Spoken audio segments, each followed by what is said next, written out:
Welcome to r/Am I the Jerk, where Karen gets exposed for cheating with her sister's husband. Am I the jerk for telling my sister's fiance the truth about her past cheating with my ex-husband? 7 years ago, my sister had an affair with my ex-husband. At the time, we were still married, and I believed we were happy together. She became his mistress. I caught them together and immediately banished both of them from my life. I divorced him, told her to stay away from me, and refused to have anything to do with either of them. They stayed together for a couple of years and even had a kid together. My sister tried to reconcile with me on 5 different occasions. Each time, I rejected her and made it clear that I would never forgive her for what she did. In my anger, I called her names and said some harsh things. I wished for him to cheat on her just as he had cheated on me and for her life to fall apart the way mine had. I told her she'd deserve it all and warned her not to come crying to me if she caught something from him. Since then, I've maintained complete no contact with my sister. I've never met her kid, not even when her relationship with him fell apart. While she was pregnant, he cheated on her and she ended up homeless. Even then, I refused to reach out or offer any support. I told our family members that I would not tolerate being around her and I made my boundaries clear. A couple of weeks ago, her fiance reached out to me. He was upset that I wasn't at a dinner my parents hosted to meet him for the first time. He said my sister was devastated and had wanted me to forgive her. He accused me of being petty for holding on to anger about her dating an ex of mine. I corrected him. I told him that she wasn't just dating my ex, she was his mistress. I explained that I was still married to him at the time of their affair and that I had caught them in my home, in my bed. And after I told him this, he didn't reply. Several days later, my sister showed up at my door furious. She was upset that I had told him the truth because he left her after hearing it. She accused me of holding on to the past and refusing to reconcile. She said I was treating her like she was a criminal or evil. I told her that she does repulse me. My feelings about her haven't changed in the 7 years since her betrayal. She started crying and told me that one of us could die without ever reconciling. I replied that I wouldn't care. I told her that if she died tomorrow, I wouldn't regret my decision to cut her off. I said that I no longer cared what happened to her or whether she was okay. She left in tears. My parents were furious that she confronted me. They had already been disgusted with her for being the other woman, but they felt that confronting me about her lie to her fiance showed she hadn't grown at all. However, my aunt criticized me for being so harsh. She said I had no need to be cruel, especially after all this time. She accused me of treating my sister worse than my sister had treated me and said I should be ashamed of myself for telling her I wouldn't care if something happened to her. She said it was an evil thing to say to anyone, let alone family. Am I the jerk? Not the jerk. Your sister betrayed you in one of the most painful ways possible, and you're under no obligation to reconcile or forgive her, especially when it's clear she hasn't taken full accountability for her actions. She tried to rewrite history with her fiance, and when her deception unraveled, she confronted you instead of owning her behavior. Am I the jerk for asking my sister to not buy presents for one of my kids if she isn't going to buy for the other kid too? I, 34 female, have 2 kids who are 10 and 3, whose birthdays are exactly 1 month apart. When my 3-year-old's birthday passed, I didn't hear anything from my sister, who's 50. I didn't think much of it because we aren't terribly close and have a history of high conflict relationship. When my eldest's birthday passed, they received a nice text message from their aunt wishing them a happy birthday. About a month after my eldest's birthday, a gift for them was dropped off by my sister. My eldest loved the gift and made sure to text their aunt a thank you, which I appreciated. However, later that day, my eldest seemed a bit down. When I asked if everything was all right, they asked why their sibling didn't get anything for their birthday. Not wanting to taint my child's perception of their aunt, I told them that she's a busy lady and probably didn't know the exact date of your sibling's birthday. I hoped that would ease their mind, but I couldn't stop thinking about it myself. Today, I messaged my sister to let her know how much her niece loved her present and also reminded her of the date of my youngest birthday for next year. Her reply honestly shocked me. She said she already knew the date and mentioned some offhanded similarity to another family member's birthday. Realizing she was aware of the date but chose to ignore my youngest birthday was upsetting. I remembered a distant visit where my sister made a comment, "I'll start buying her presents when she likes me." At the time, I thought it was just a joke and I brushed it off. However, it's worth noting that my 3-year-old is quite shy and not a big people person. She tends to bury herself in my lap when people try to interact with her. While some might find this behavior rude, I don't force her to interact, though I do encourage her to be polite. She usually warms up quickly once she feels comfortable. That said, we rarely see my sister, so there hasn't been much opportunity for them to build a relationship. In my next message, I asked my sister to refrain from buying gifts for my eldest in the future if she didn't want to do the same for my youngest. I explained that just a happy birthday would be more than enough for both of them and would make them feel acknowledged and special. It's not fair to my youngest to be excluded, and it's not fair to my eldest to feel guilty for receiving something when their sibling didn't. From her response, I could tell my sister's not pleased with me. I don't want to dictate how she spends her money, but I also don't want my kids to have hurt feelings in the future. Lying to my eldest about why her sister didn't get a gift just to preserve my sister's image doesn't sit well with me either. If she doesn't want to treat my kids equally, I'd rather she keep it simple and stuck to well wishes for both. Am I the jerk? Not the jerk. You have every right to accept, or not accept, a gift for your kids, and it's normal that you ask your sister to buy gifts for both or none, because it's unfair for your kids. The only jerk I see here is your sister, who's petty enough to punish a 3-year-old for committing the unforgivable crime of not liking her. Frankly, I'd totally understand your youngest if that was the case, although I believe that she simply doesn't know her aunt enough. It's really difficult to like an adult who acts with such pettiness and closed-mindedness. My wife's friend invited a guy to their hotel room. I'm feeling a little uncomfortable with this, and I'm wondering if others would feel the same. Background: my wife, we're both in our 30s, is a super fan of a band and tends to travel to see them now and then. We went to a festival together out of town last March to see them, and we made friends with a guy who's in his 40s at the show. I had no issue with him. He seemed fine and appropriate with her. They saw an act together that I skipped even, and she added him on social media. I don't have any.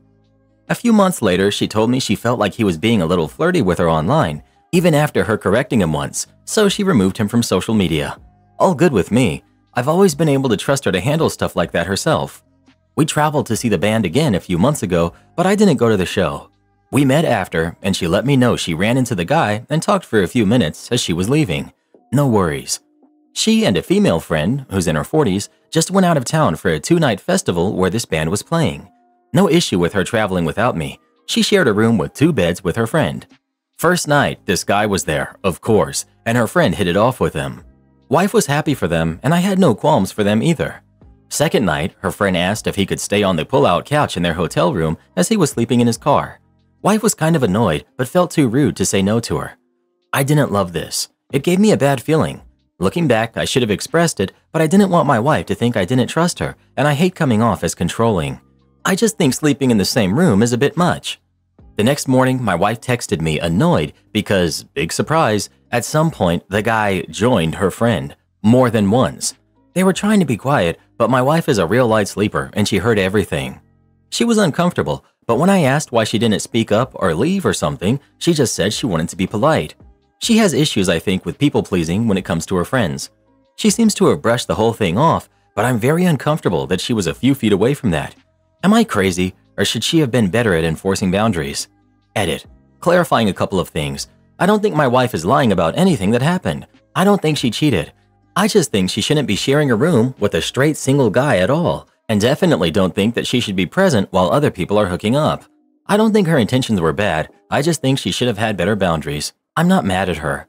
Also, it's not coincidence that she's at the same shows as this guy, nor is it planned.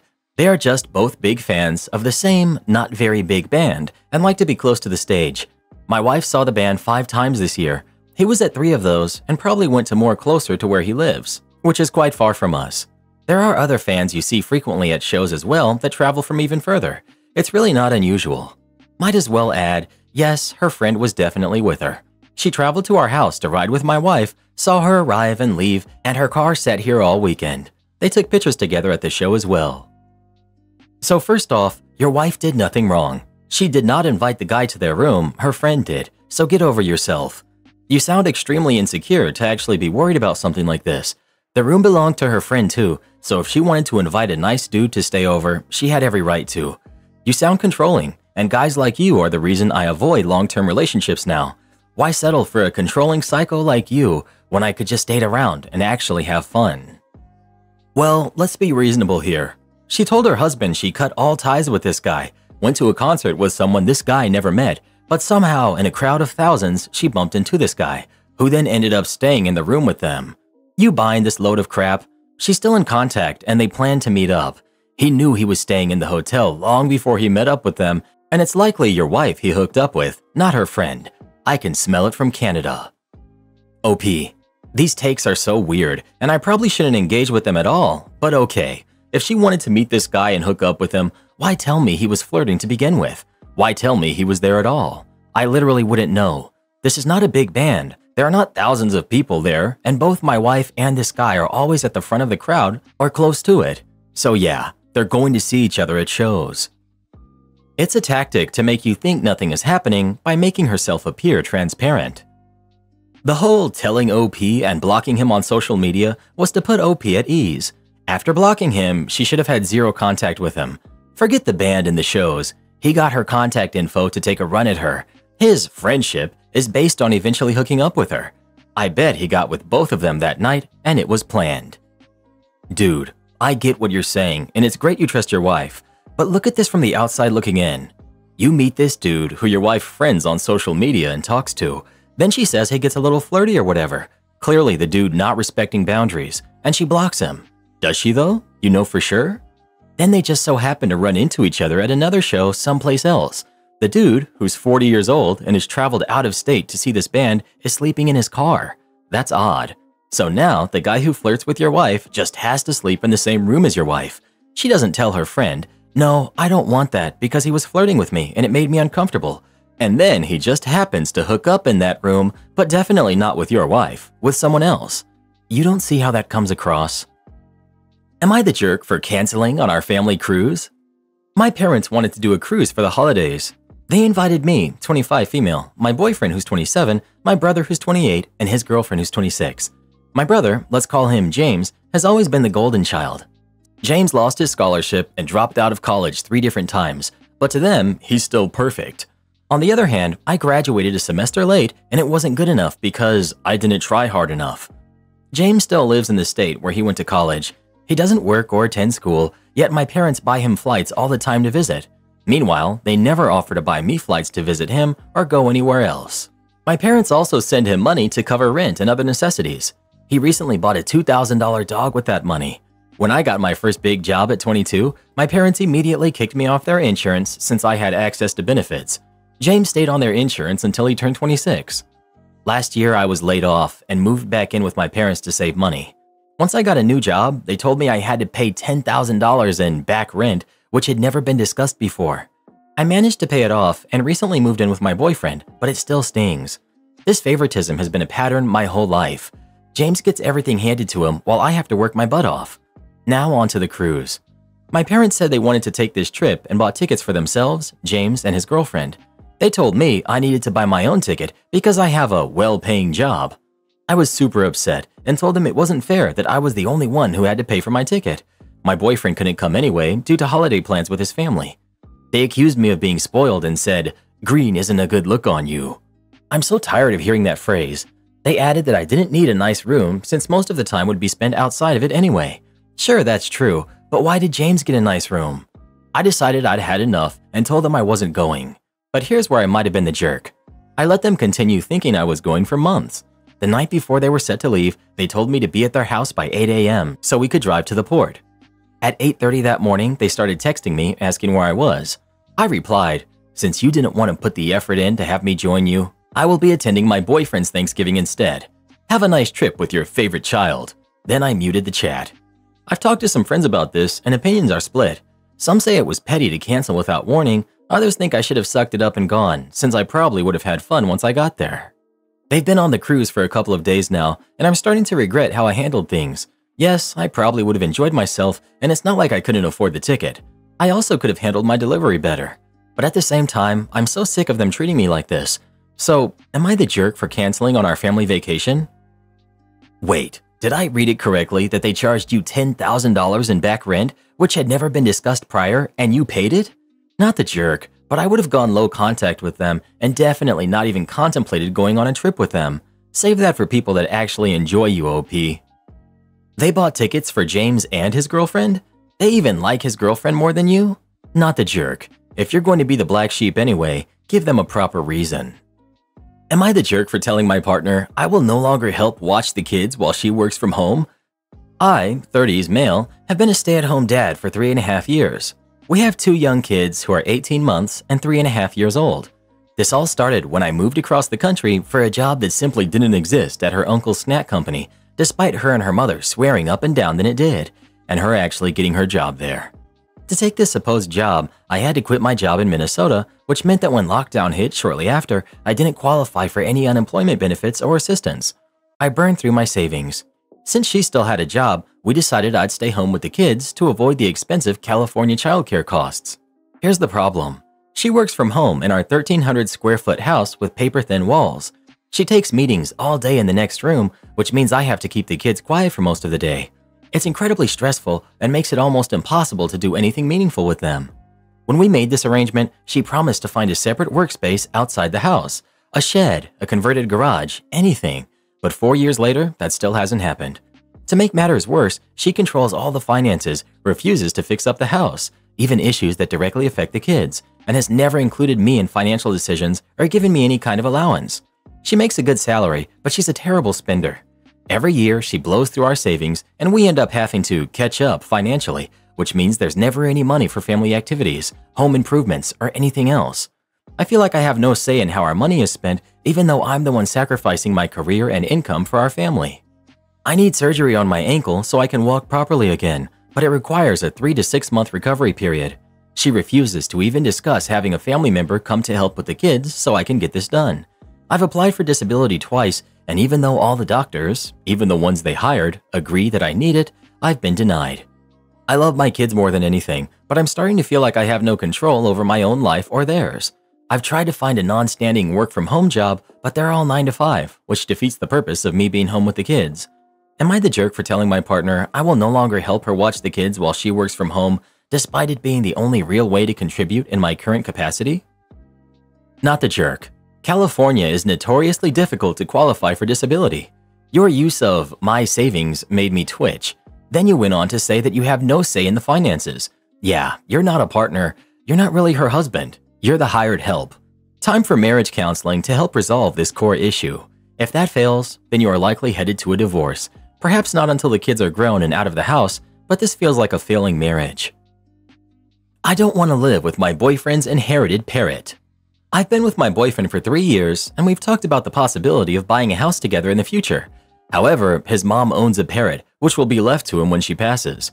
Every now and then, I think about how much I really don't want the parrot to live in my future home. He has a lot of love for the parrot, and he's set on taking it in when the time comes, but I genuinely don't want to live with it. We likely won't be able to afford a house as big as his childhood home, so the cage would take up a lot of space. It's also a very noisy animal with high needs, and we are both full-time workers. I'm not entirely sure how to approach this with him, as I understand it's a sensitive subject. Any advice on how I could work through this? P.S. I think parrots are cool, but I just don't want to own one for my entire life. Edit. I regret using the term ultimatum because I love my boyfriend and would never force him to choose. I love animals, but my concerns are focused on how challenging it is to own a parrot. They need constant companionship, and their care can be very complex. And oh my gosh, I forgot how mean the internet can be. Some of the things people said about me made my jaw drop. It's okay though, I just laughed it off and didn't take it to heart. The internet is a wild place. Many of you are right in asking why I care about something that might happen far in the future. I think it's just the general fears about the future that we all experience and think about sometimes, some of us more than others. My boyfriend and I are 2 peas in a pod and are very open with each other. This is something we've talked about before, and if it really came down to it, I would make it work with him.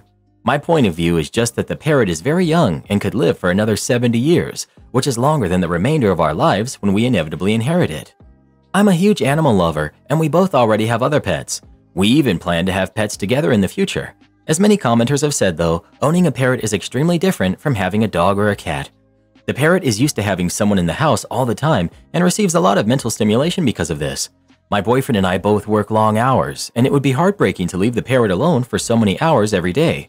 You can't take them to animal daycare facilities or ask neighbors or family to check in on them in the same way you can with other pets. It's just not the same.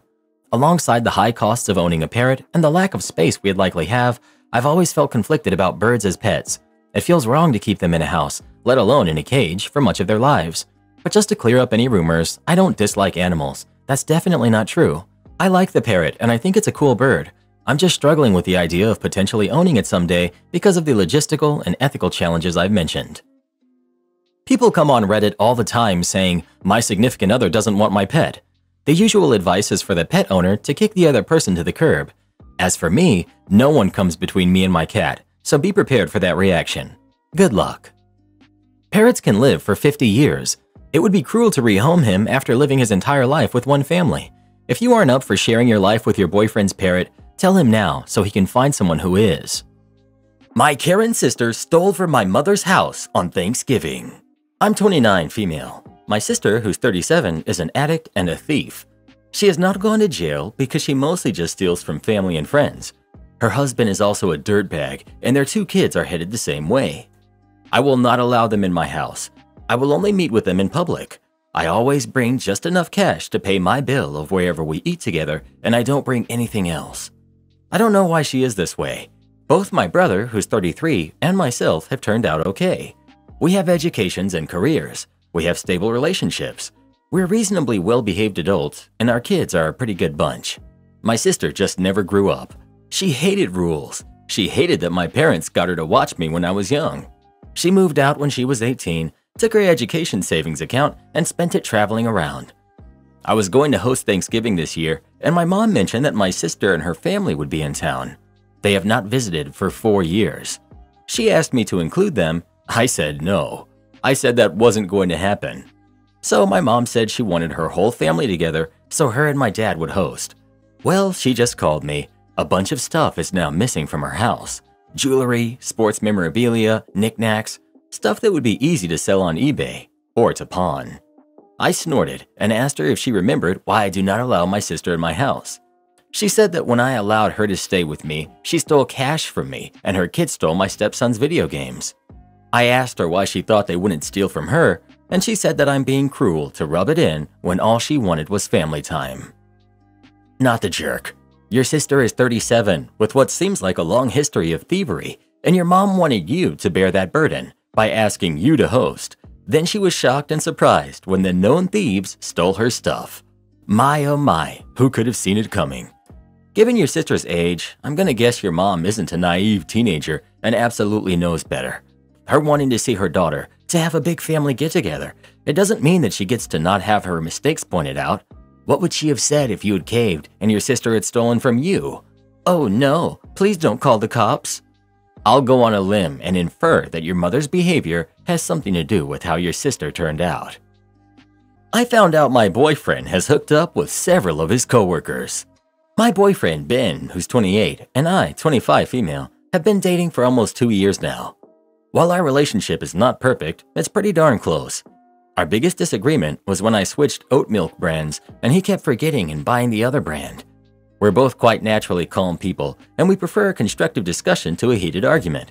This is why what happened last week caught me off guard. Towards the beginning of our relationship, when we weren't exclusive, Ben had a fling with a coworker. Let's call her Steph. He's the head of IT at a major firm, and she works in a different department, so they only see each other occasionally. Even more so now that he has switched to remote work 2 days a week. When he told me about their fling, and I talked to my friends about it, they said I wasn't allowed to be bothered about it, as our relationship wasn't defined at the time, and they only hooked up once. Some days I will fixate on it and wonder if he talked to Steph at work and if she still fancied him. I know I'm not allowed to monitor his interactions with anyone and would never try to control him, but it does make me feel something when I think about him even being near her. I don't know if it's jealousy or insecurity, or even if it's rational. Anyway, last week we got invited to a dinner party hosted by his boss. I'd been to a couple of his office parties before, but only interacted with a couple of people, and usually I was glued to his side all night since I'm a bit of an introvert. From my immediate impression, Ben's boss is a bit of a rich jerk, but he knew how to throw a good enough party that I began to loosen up and interact with more than 2 people all night. As a teacher, I've always felt insecure around people who make so much more money than me, and always felt like they looked down on me, but that couldn't have been further from the truth. I was immediately included on the inside jokes, made a couple of my own, and even got invited to a double date with one of his coworkers and his wife. While Ben was grabbing me some food, one of his friends made a passing comment about Steph. She was at the party, but stayed away from the group we were hanging out with. I said, I don't care about her, but I also have nothing to talk to her about, which is true. I wasn't going to compare notes with her, and the fact that she did stay away from us did put me at ease, and it made me not wary of her. His friend laughed and said, well then, you might feel the same way about Molly. Molly was another coworker of Ben's who I had actually gotten on with the whole night. I was confused and didn't understand what he was trying to say, When he saw my reaction, he completely clammed up, but I demanded he explain himself. Another one of his friends from the group said that Molly and Ben had hooked up. To say I was shocked is an understatement. I then asked how many other girls Ben had hooked up with from the office, and they told me they know of 4 different girls.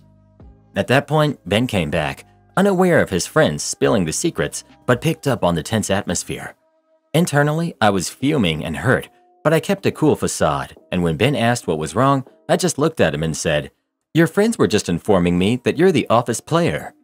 He looked shocked, and I left to go to the bathroom to calm down. I knew if I stayed at this party any longer, I would have a breakdown and I needed to leave. So I went straight to our car and drove home without telling him. When I got back home, I replied to his numerous texts about where I was and told him that I came home and he could find his own way back. He got home around an hour after me, and by that time, I had already cried my feelings out and was ready to have a conversation. He came into the house absolutely livid, which I didn't understand because he was the one who lied to me. He's never even raised his voice at me for anything before, but he was shouting about how I embarrassed him, and word had gotten around to his other coworkers because I reacted immaturely.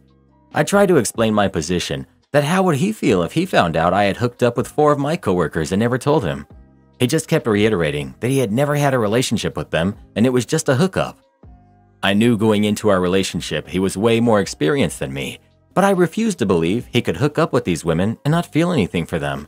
But that is besides the point, and he should have told me. But all he's hung up on is that I insulted him in front of his friends. When he was done yelling, he said he was going to stay at his brother's house to calm down and not to contact him until he cooled down. I told him I wouldn't contact him first because I'm not in the wrong. He is. It's been a week since he's been at his brother's house, and we still haven't talked. I have no clue where we go from here. Was I wrong to react the way I did? I didn't think I was, but now I'm second-guessing myself. I didn't think calling him the office player would elicit this reaction, but I don't think it was a lie either. Should I apologize or wait for him to make the first move? My issue is not so much with him hooking up with the other women, but hiding it. Where did he lie? Did he tell you that he had only ever hooked up with Steph, or did you assume that she was the only one? Either way, I do think it was really unnecessary to make that comment in front of his coworkers. Your reaction was not a cool facade. OP, we had a discussion about previous partners, and he never mentioned them before. He said he didn't count them as partners and only told me about actual girlfriends he had had. Update. I texted him this morning saying, "Hey, I know you asked me not to contact you first, but I've given you a week, and it really feels like we need to have a conversation. I hope you've been doing okay." I didn't want to start apologizing or questioning him over text. I did that at about 6:30 before I left for work and was teaching all day, so I knew I wouldn't be able to constantly check my phone. It's lunchtime right now, and he's responded saying he's at work, which is confusing because Friday and Monday are his remote work days, so I don't understand why he's gone in.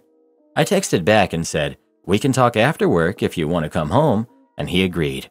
I honestly have no clue how tonight is going to go. I really don't want to break up. I know a lot of you are going to say I don't have a backbone for messaging him first, but I haven't been able to eat or sleep all week, and this has been so mentally and physically exhausting. My workload this week has been crushing, and this added stress has made me reach my limit. Update 2.